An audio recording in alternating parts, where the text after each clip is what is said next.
See, we got Luna in January of 2015. I think Luna had a very auspicious beginning coming to this house. We went to pick her up. It was a freezing cold night. It was a national championship game taking place that night. Ohio State was playing. And either it was nerves or car sickness, but she didn't do well in the car on the way home. So her first introduction to this house was being thrown into the bath, which was not positive. But after that, she did great. So you need to eat something.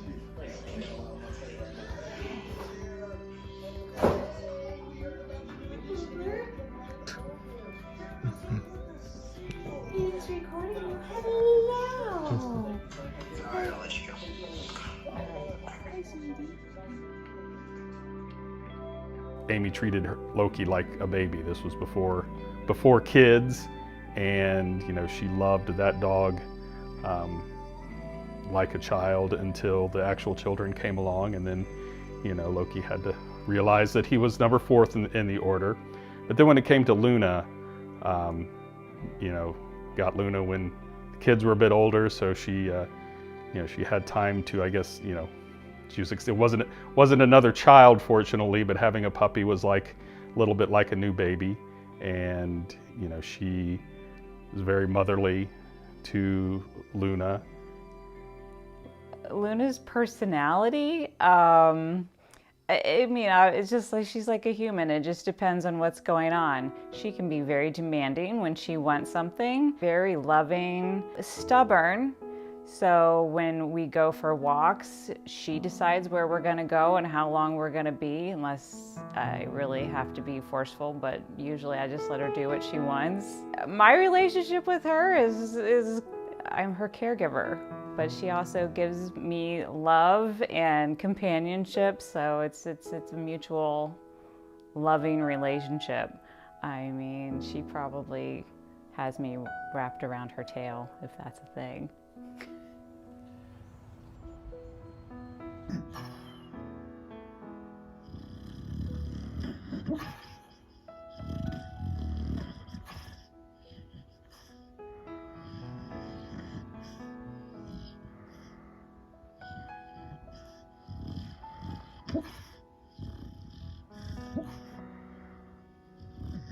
Luna is Amy's child. She's the youngest, and she definitely treats her like a child. Their relationship is kind of one of, it's definitely very close. They have a very close relationship.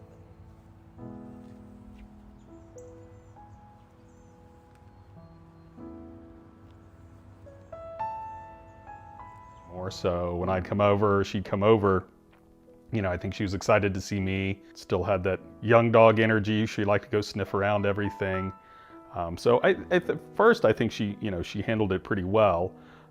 Once she got sick, I think it became harder for her. I mean, anytime you're sick, you tend to not want to go anywhere. You want to, stay at home, stay with what's comfortable. So I think it was a lot harder, and it would seem that she was less enthusiastic to. If I'd come over and pick her up, maybe less enthusiastic to leave with me, and maybe didn't want to go.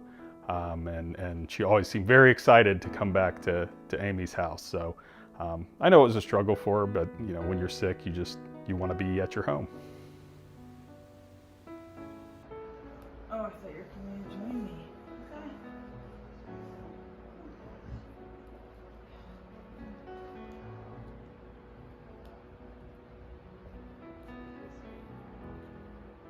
Why is she here off the couch? I kind of was eased into the more serious illnesses since she had 2 knee surgeries prior to being diagnosed with cancer. So I was well equipped when she got sick later, I guess. Not equipped emotionally, but I had the first couple surgeries. We had to make the house easier for her to navigate.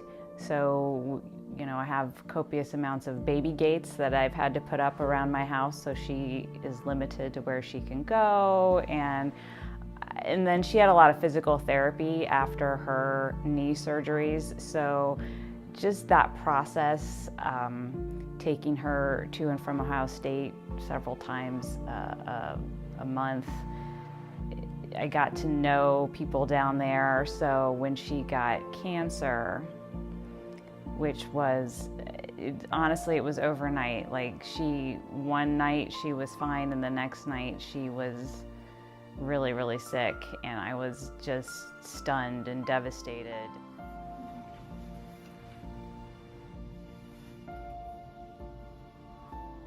Luna has 2 cancers. The more serious one that we've been dealing with for longer is a cancer called T-cell lymphoma. That cancer comes from a cell called a lymphocyte, which is just a white blood cell, so it's a blood cancer. When she was diagnosed, she had big lymph nodes kind of all throughout her body, and she was feeling a little bit crummy.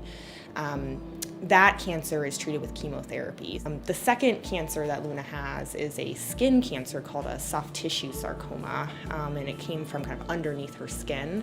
She had a tumor identified at the end of treatment for her lymphoma that had developed, and we actually, after she had finished her treatment, went in surgically and took out that tumor. They've been through a lot together. I had one time during the cancer treatment that I had to take them down to the vet hospital when we had a scare with Luna, and that was really tough for me, and I just can't imagine for Amy what always living with what is she going to be okay, is what's happening next, and so that's why it's another reason why it's such a close relationship.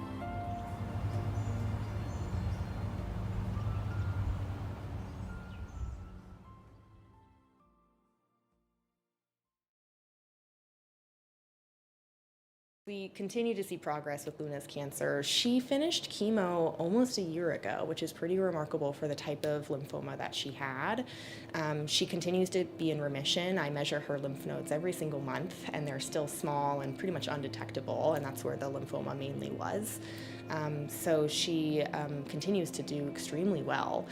Same with the skin tumor. So her soft tissue sarcoma was on her chest, and I have yet to feel any recurrence of that tumor, and we removed that. It has to be over 6 months now. I foresee Luna's future as very bright. I hope that she remains in remission as long as possible. Ultimately, we know we're not curing most dogs of lymphoma specifically. That's a fairly aggressive cancer. But if we can keep them in remission as long as possible, she's going to still live a great quality of life. And when she does come out of remission, or if she does come out of remission, we still have options. So I still think that Luna has a lot of good life to live. Well, I think Luna has a good life. So I think that as long as she's can have her bed and her food and her pets and her cuddles and her love, that why not? She's got a pretty good life as far as a dog and an animal goes. So I hope on some level she recognizes that she's a lucky dog to have a family that's been capable and willing to do what we've been able to do to keep her going. These treatments are costly and emotionally draining, but I would do it for any one of my children, and I consider her one of my children.